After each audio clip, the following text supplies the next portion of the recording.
Morning voice എന്ന അനുഗ്രഹീത പ്രോഗ്രാമിലേക്ക് ഏവർക്കും സ്വാഗതം. ദൈവനാമമഹത്വത്തിനായി ഒരു ഗാനം നമുക്കിപ്പോൾ ശ്രവിക്കാം.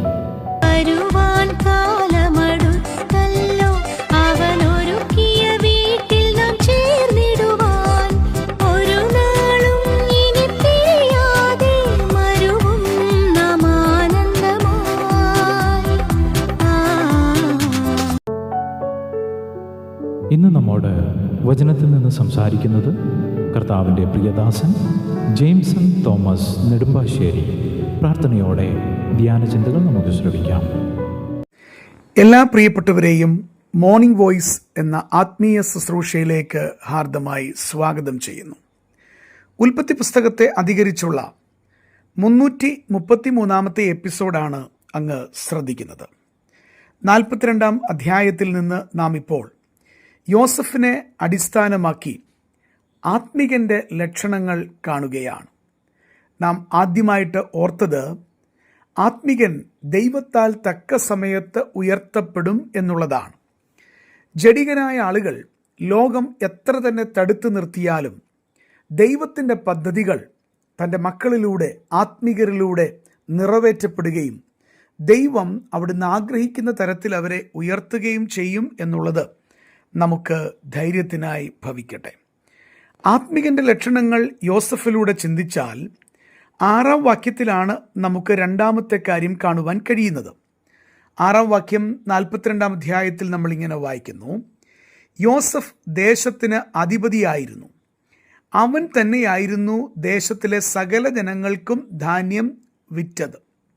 അവൻ തന്നെയായിരുന്നു ദേശത്തിലെ സകല ജനങ്ങൾക്കും ധാന്യം വിറ്റത്. ഇവിടെ ഞാൻ ഇങ്ങനെ പറയട്ടെ, ആത്മികൻ തൻ്റെ ഉത്തരവാദിത്തം നേരിട്ട് നിർവഹിക്കുവാൻ എപ്പോഴും ശ്രമിക്കും. ഇതാണ് രണ്ടാമത്തെ ലക്ഷണം. ആത്മികൻ തൻ്റെ ഉത്തരവാദിത്വത്തെക്കുറിച്ച് ബോധവാനാണ്. അവന് ഉത്തരവാദിത്വം നേരിട്ട് തന്നെ നിർവഹിക്കുന്നതാണ് കാണുവാൻ കഴിയുക. യോസഫിനെ ശ്രദ്ധിച്ചാൽ അത് നമുക്ക് കാണുവാൻ കഴിയുന്നുണ്ട്. ദേശത്തിൻ്റെ അധിപതിയായിരുന്ന അവന് മറ്റ് ക്രമീകരണങ്ങളിലൂടെ അത് നിർവഹിക്കാമായിരുന്നു. എന്നാൽ തൻ്റെ രാജ്യത്തിൽ മറ്റ് ദേശങ്ങളിൽ നിന്ന് വരുന്ന ആളുകൾക്ക് ആഹാരത്തിനുള്ള ധാന്യം കൊടുക്കേണ്ടതിന് അവൻ തന്നെ നേരിട്ട് അതിൻ്റെ ഉത്തരവാദിത്വത്തിൽ മുന്നോട്ട് വരുന്ന കാഴ്ചയാണ് നമുക്ക് കാണുവാൻ കഴിയുക. എന്താണ് ഇതിൻ്റെ അടിസ്ഥാനപരമായിട്ടുള്ള കാരണമെന്ന് പറയുന്നത്? തൻ്റെ നോട്ടവും തൻ്റെ ശ്രദ്ധയും ജനത്തിന്മേൽ നേരിട്ട് എത്തണമെന്നുള്ള ചിന്ത അവൻ്റെ മുൻപാകെ ഉണ്ടായിരുന്നു. പ്രിയപ്പെട്ടവരെ, ഇത് വളരെ അനിവാര്യമായിട്ടുള്ള കാര്യമാണ്.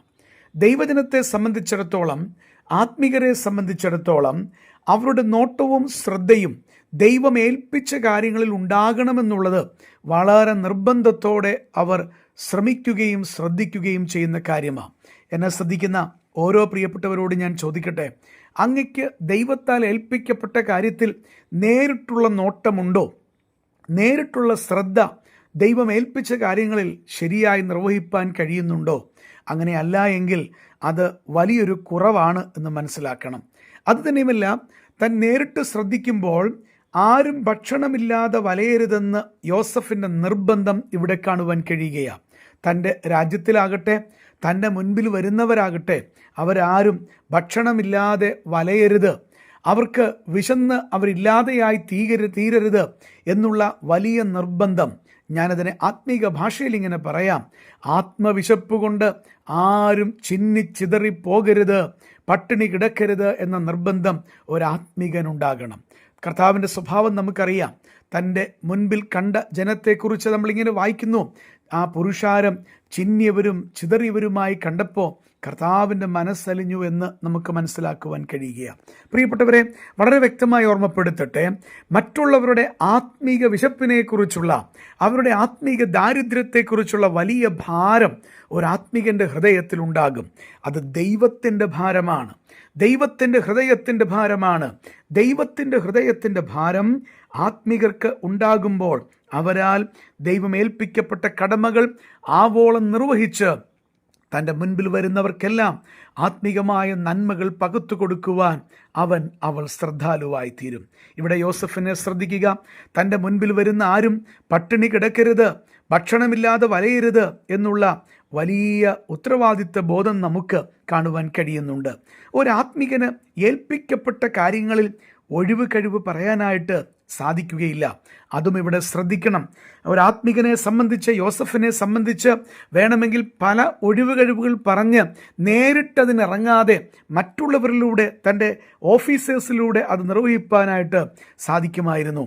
ജഡികന്മാർ 100 ന്യായങ്ങൾ നിരത്തി ആത്മിക വിഷയങ്ങളിൽ പരാജയപ്പെടുമ്പോൾ, സഭായോഗങ്ങളെ ഉപേക്ഷിക്കുമ്പോൾ, ദൈവസഭയുടെ അനേക കാര്യങ്ങൾക്ക് വില കൊടുക്കാതെ ഇരിക്കുമ്പോൾ, ഒരാത്മികനെ സംബന്ധിച്ച് എങ്ങനെയെങ്കിലും ആത്മീക വിഷയത്തിൽ അവൻ്റെ പങ്ക് നിർവഹിപ്പാൻ അവൻ ശ്രദ്ധാലുവായി തീരും.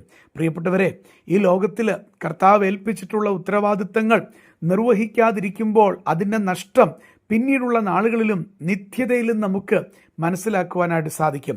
പറഞ്ഞാലും പ്രയോജനമില്ലാത്ത അനേക ആളുകളാൽ നിറയുന്ന ആത്മീക മണ്ഡലത്തിൽ അവർ മിടുക്കന്മാരാണെന്ന് സ്വയം ചിന്തിക്കുമ്പോൾ നഷ്ടത്തിൻ്റെ പടുകൂമ്പാരത്തിലേക്കാണ് അങ്ങനെയുള്ളവർ പോകുന്നത് എന്നുള്ളത് മറക്കുവാൻ പാടുള്ളതല്ല.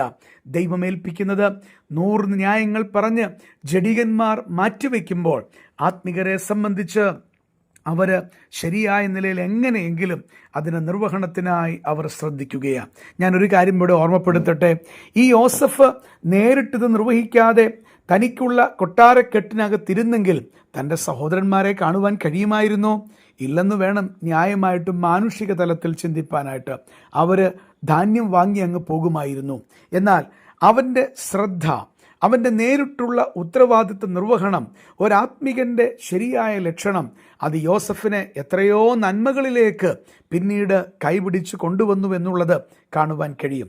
പ്രിയ സഹോദര, പ്രിയ സഹോദരി, നിന്റെ സ്ഥലം സഭയോട് ബന്ധപ്പെട്ട് ദൈവമേൽപ്പിച്ച സ്ഥാനങ്ങളിൽ കർത്താവ് തരുന്ന ഉത്തരവാദിത്വത്തെ നിർവഹിപ്പാൻ നീ പറയുന്ന ഉപശാന്തികൾ, തടസ്സങ്ങൾ നിനക്ക് ശിക്ഷയ്ക്ക് കാരണമായി തീരും എന്ന് വളരെ വ്യക്തമായി ഞാൻ ഓർമ്മപ്പെടുത്തുകയാണ്. ഒരുപക്ഷെ കുഴപ്പമില്ല എന്ന് അങ്ങയ്ക്ക് തോന്നിയേക്കാം. ഒരുപക്ഷെ ആര് പറഞ്ഞാലും നീ ശ്രദ്ധിക്കാത്തൊരാളായിരിക്കാം.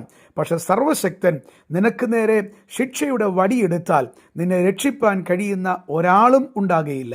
അതുകൊണ്ട് നിന്റെ ആത്മീക ജീവിതത്തിൽ ഇനിയുള്ള നാളുകളിൽ ശരിയായി ജീവിപ്പാൻ, ഉത്തരവാദിത്തങ്ങൾ നിർവഹിപ്പാൻ ഈ ചിന്ത മുഖാന്തരമായി തീരട്ടെ എന്ന് പ്രാർത്ഥിച്ചുകൊണ്ട് വാക്കുകൾ നിർത്തുന്നു. ദൈവം അങ്ങയെ അനുഗ്രഹിക്കട്ടെ. ഇതുവരെ ഞങ്ങളെ ശ്രദ്ധിച്ച എല്ലാവർക്കും വീണ്ടും വരുന്ന കർത്താവിൻ്റെ വിശുദ്ധമായ യേശുക്രിസ്തുവിൻ്റെ നാമത്തിൽ ഞങ്ങളുടെ സ്നേഹവന്ദനം അറിയിക്കുന്നു. കർത്താവ് നമ്മളെല്ലാവരെയും അനുഗ്രഹിക്കുമാറാകട്ടെ. ആമേൻ. മനമേ ചഞ്ചലമെന്തിനായി കരുതാൻ വല്ലഭനില്ലയോ ജയവീരനായി. മനമേ ചഞ്ചലമെന്തിനായി